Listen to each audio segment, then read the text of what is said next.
Hi, and welcome to the first episode of the History of House Music. I'm your host, Finn Forte. And I'm your co-host, Crystal Groove.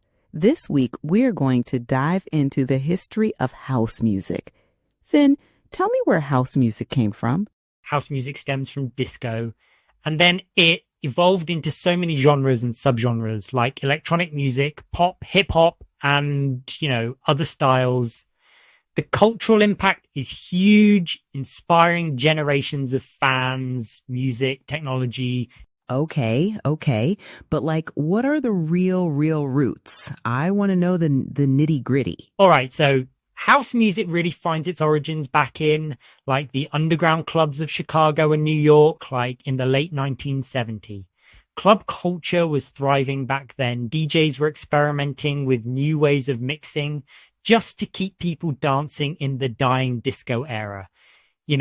Early mixing techniques gave new life and this unique sound emerged. So that's how house music was born. It emerged in Chicago. Exactly. But the exact origins of the name are a bit unclear. But a lot of people say that house music was named after the Warehouse nightclub in Chicago's South Side.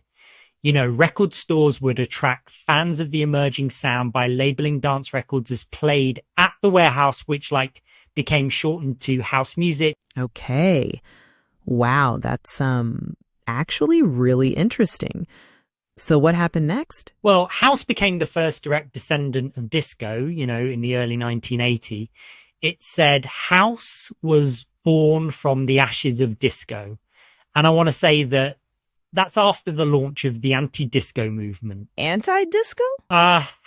Disco emerged, in the early 1970s as an underground movement born out of the urban gay culture in New York City. LGBTQ, African-American, Latino communities, they all popularized the underground nightclubs, accelerated dance music culture. And these clubs provided safe havens for partygoers who really wanted to escape from social issues. New York's Paradise Garage and Chicago's Warehouse set the stage for modern club culture. So then what happened to disco? Oh, wow. Well, the disco movement became a fad in the late 70s, partly because of movies. Major labels flooded the market. However, its mainstream popularity drew backlash and the disco sucks movement rose. Wait, so people hated disco? Oh, yeah. So Disco Demolition Night at Comiskey Park happened. The anti-disco rally was led by Steve Dahl. Dahl organized the event. Fans could attend the doubleheader for only 98 cents if they bring a disco record. It drew a crowd of over 59,000. Dahl detonated the records on the field. Chaos erupted. And the White Sox had to forfeit the second game.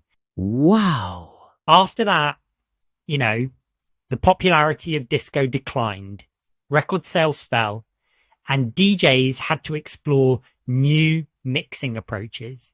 I want to say DJs like Frankie Knuckles, Larry Levan, and DJ Ron Hardy, they evolved disco into early house music. And then? The house music sound also evolved rapidly with the advancement of technology. DJs introduced synthesizers, samplers, and drum machines. They also started to loop bass lines, add percussion layers, mix in effects, and add vocals. This captured the hearts of clubgoers. This is incredible. Around the mid-1980s, distinct electronic genres emerged. Iconic drum machines like Roland's TR-808, TR-909, and later the TB-303 gained popularity. By the mid-80s, subgenres of house music emerged, such as deep house and acid house. Record labels such as Chicago's Trax Records released pivotal house music records. Chicago house music even inspired dancing styles such as the jack or jacking. Amazing. I know, and house music and club culture spread during the 80s and into the 90s. It quickly spread to Detroit and New York. Many consider the first major success of house music outside the US to be Love Can't Turn Around by Farley Jackmaster Funk. That's all for today's episode of History of House Music.